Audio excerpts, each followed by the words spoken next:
kepala babi dan tikus itu sebetulnya teror terhadap demokrasi, dan kita harus melawannya.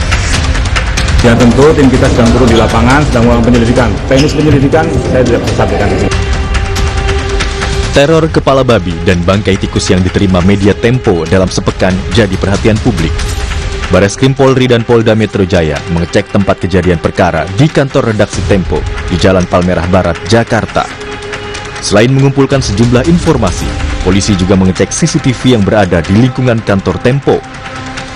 Soal dugaan teror kepala babi dan bangkai tikus, Kabareskrim mengaku timnya sedang bekerja. Ia pun meminta semua pihak menunggu hasil penyelidikan. Tim kita sedang bekerja ya. Itu kan 2 kali Pak yang terornya itu menyikapinya seperti apa Pak? Ya tentu tim kita sedang turun di lapangan, sedang melakukan penyelidikan. Teknis penyelidikan saya tidak bisa sampaikan di sini. Semua proses laporan masyarakat tentu kita sikapi, tentu kita sampaikan, tentu kita lakukan penyelidikan dengan baik. Ya. Ya, mohon doanya dari teman-teman semuanya. Ya, kita bersama teman-teman. Ya. Wakil Menteri Ketenagakerjaan Immanuel Ebenezer merespons soal teror kepala babi dan bangkai tikus yang dialami Tempo. Immanuel bilang ini merupakan teror terhadap demokrasi karena pers memiliki kontribusi besar dalam demokrasi. Nah, biar gimana pun pers itu punya komitmen dan kontribusi besar terhadap saham demokrasi. Jadi teror kepala babi dan tikus itu sebetulnya teror terhadap demokrasi, dan kita harus melawannya.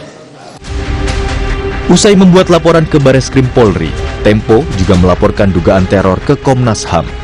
Dengan membawa rekaman CCTV, Tempo meminta Komnas HAM ikut turun untuk menyelidiki kasus ini. Tempo menilai dugaan teror yang telah diterima 2 kali ini merupakan ancaman terhadap kebebasan pers sekaligus pelanggaran HAM. Kenapa itu kita menduga terkait pekerjaannya? Karena dikirim ke kantor redaksi Tempo gitu. Jadi, tapi lalu pertanyaan berikutnya terkait liputan mana? Nah, ini kita yang belum sampai ke mana. Oleh karena itulah kita bisa bisa ditemukan oleh aparat penegak hukum nantinya. Komite Keselamatan Jurnalis terus memberikan pendampingan, termasuk saat pelaporan ke Komnas HAM. KKJ menilai teror ini sebagai ancaman serius terhadap kerja jurnalis.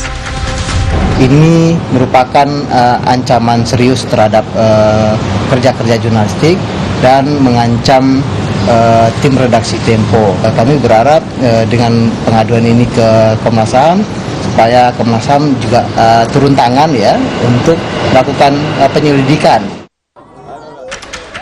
Kapolri Jenderal Listio Sigit Prabowo sebelumnya telah memerintahkan Kabareskrim mengusut tuntas teror potongan kepala babi dan bangkai tikus ke redaksi Tempo.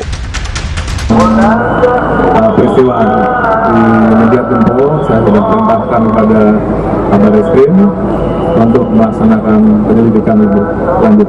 Dan saya kira kita semua tentunya akan memberikan pelayanan yang terbaik untuk bisa menindaklanjuti hal tersebut. Terima kasih. Teror kepala babi yang dialamatkan ke kantor media Tempo pertama kali terjadi pada 19 Maret 2025. Sebuah paket berisi kepala babi ditujukan kepada Francica Kristi Rosana, wartawan bidang politik Tempo. Teror pun berlanjut pada Sabtu 22 Maret 2025. Petugas kebersihan menemukan kardus berisi 6 ekor bangkai tikus. Bungkusan ini dilempar orang tak dikenal dari luar pagar kompleks kantor Tempo di Palmerah. Teror ini menuai respons dari banyak pihak yang meminta penyelidikan teror diusut tuntas. Tim Liputan, Kompas TV. Informasi lainnya, saudara, seorang asisten